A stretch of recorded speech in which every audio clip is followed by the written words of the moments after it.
Kaya tuturo ko na lang, don't be offended. Anong province mo? Province?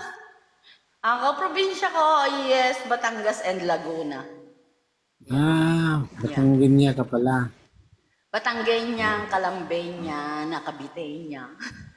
Ganun. Oo, ganon. Lambangginya. Lambingginya.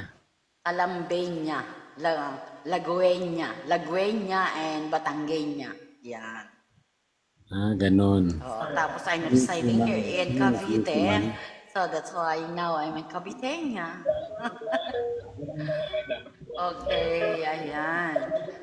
Alam mo, na-notice ko kasi yung pronunciation mo ng 12 is 12. Sabi ko, Bisaya to kasi 12.